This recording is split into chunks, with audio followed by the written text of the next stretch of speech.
What's up, beautiful people? Kirby Hasseman here, and today I want to talk to you about the productivity deficit. It's a brand new concept that I've sort of had an epiphany around recently, and I'm super excited to talk to you about it. Now, if these are providing you any value, these podcasts, these videos, please feel free to subscribe on however you are listening to them or consuming them, and please feel free to share with anybody you think would get some value out of them. So what I want to do is dive right in, because I think most of us are desperate. We are so excited to be more productive and be more purposeful and driven and go toward our goals in a way that is meaningful, because I find that when we are chasing that purpose, when we are doing the thing that we are meant to do, not only do we feel more purposeful, but I think we feel more joyful and more happy. And so I want to talk to you about this today around the idea of this productivity deficit. So I'll start with one of my favorite quotes. I talk about it all the time. If you've ever seen me speak, if you've ever been around, I use this quote all the time.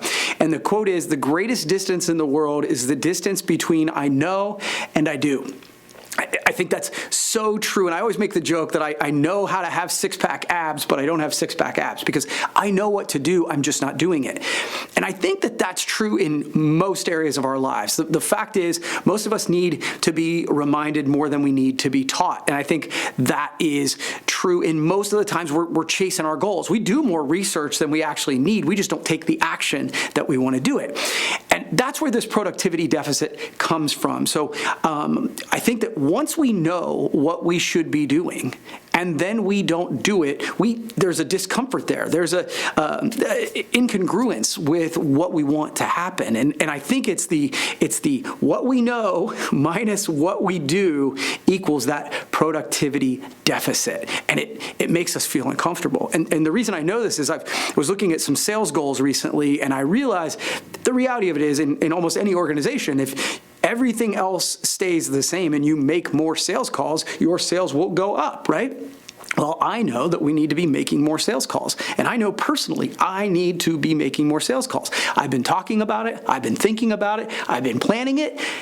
And I haven't been making that many sales calls, and it's made me uncomfortable. I feel like I'm failing, and that's where I came upon the productivity deficit. I'm at a deficit based on what I know I should be doing versus what I'm actually doing. And so I'm going to fix that. I'm going to get after it.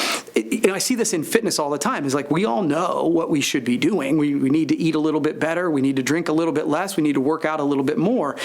But most of us aren't doing it. And I'll be honest with you, I think most people live in this deficit. I think it's one of the reasons that we see so many people who are struggling with their anxiety and their joy is because they're not chasing their purpose, and they're not chasing it the way that they know they could be doing it. Ed Milet actually talks about this. He's one of my favorite speakers, and he talks about the best way to build confidence is to simply keep promises to yourself, right? Doing the things that you know you should be doing, but that you've said that you're going to do. When you say, I'm going to get up at 6 a.m., and then you continually hit that snooze button over and over again, you're breaking a promise to yourself. And those detract. That creates that productivity deficit in our lives. So let's face it, the answer is pretty simple, right? Once we have identified our goals and we've said, these are the things that are important to me, these are the things I want to achieve, then you reverse engineer and say, these are the things I need to do, the lead measures that are going to drive us toward those things. Then it's a matter of executing on the things we know we should be doing. And if you want to get rid of that productivity deficit, it's simple but not easy, right? It's about doing those things we know we should be doing. We need to make the calls when we don't feel like making the calls. We need to do the workout when we don't feel like it. We want to pull the covers back up, and we want to not do that work. Those are the kind of things, ironically, that help you do it the next time, because you start to create a reputation with yourself that you keep promises to yourself and you get rid of that deficit. So there's a phase where you are at productivity deficit, and then there's a place where you go, okay, I'm going to meet the things that I know that I need to do and that I said I'm going to do, and that's where you get on level playing ground. You're doing the things, and to be honest with you, we live in a world right now where if you simply do the things you say you're going to do, you stand out.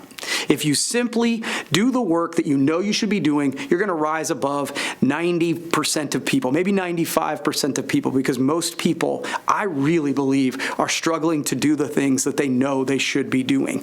And so by simply doing the things that you know you should do, you get rid of that deficit and you'll start to create success toward the goals that you want, create the life that you want. And to be honest with you, I think you'll be more joyful. But here's the next step. You can create a deficit, but you can also create a surplus. Now, what does that mean? That means that, look, I've identified that I need to make 3 to 5, whatever a number of sales calls that you need to do in order to move myself toward the goal. But you can do more. Ed Milet, who I mentioned, has a book called The Power of One More about, look, I'm going to do 10 sets, but I'm going to do 11. I'm going to do 10 sales calls, but I'm going to do 11. The power of doing one more. And you can really create speed toward the thing that you want to do by doing more than you know you need to do. More than that just baseline obligation. Most people aren't doing that. But when you do that and then you do more, you can really accelerate your growth in any area. For me, I've been working really hard on my fitness over the last several months, and once I really got my diet right, again, stuff I needed to do, I just wasn't doing it. And so I started drinking less, I started eating better, and I was working out in the morning. And I started having some success, and it felt good. And so I was like, you know what? I can do more. I can create a surplus. So I started working out in the evenings too, and it accelerated my, I was going to say growth, but it's the opposite of growth, right? It accelerated my results. So I've been able to lose about 25 to 30 pounds, which is, it's made me feel a lot better. It's made me more confident, and it creates that positive cycle that I want to keep going on.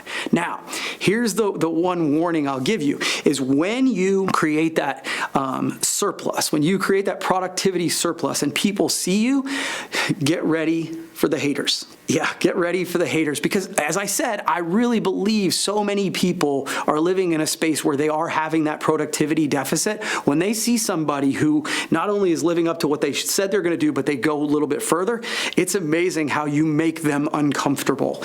I've seen this happen when I'm out working out. I mean, this has literally just happened like a week or two ago, where I'm out running in the afternoon and somebody saw me and they're like, "Weren't you out here this morning?" I was like, "Yeah, I'm really trying to get after it." And they're like, "You need your head examined." And people start asking me what's wrong with me and all this sort of thing. And it's like the idea that I'm trying to be healthy and they're questioning me has very little to do with me, right? It has very little to do with me. It has to do with the fact that they're not happy with this area of their life. They know they're at a deficit, and so they start to question you. So just understand that in any area of your life, when you start to create that surplus, people will start to question you. They'll start to come at you a little bit. But please understand, the good news is that you will start to inspire other people who are wanting to go on a similar journey. So don't be discouraged by those people who are trying to talk you out of it. Just start to lean into that and understand. I love the saying that says, don't take criticism from anybody who you wouldn't seek out advice from. And so this is the space where you go, okay, I don't want to live in this area of my life. I don't want to live in a productivity deficit. I want to at least meet the minimum standards that I've set for myself. And then if you can create a surplus, you can really accelerate your growth and get really exciting results in the area that you're trying to do that. That might be content, it might be fitness, it might be sales. Whatever that area is, if you do more than the bare minimum, you can really make a big difference. Again, as I said, you know this. You already know it. The greatest distance in the world is the distance between I know and I do. But now, today, I want to encourage you to put it on paper, reverse engineer what you need to do, and then go do the work. I hope this has provided you a little bit of value today, and so that this week you're not going to operate at a productivity deficit. You're going to get into the surplus. If this has been providing you some value, please feel free to subscribe and share with anybody you think needs to hear this. I'll see you next time.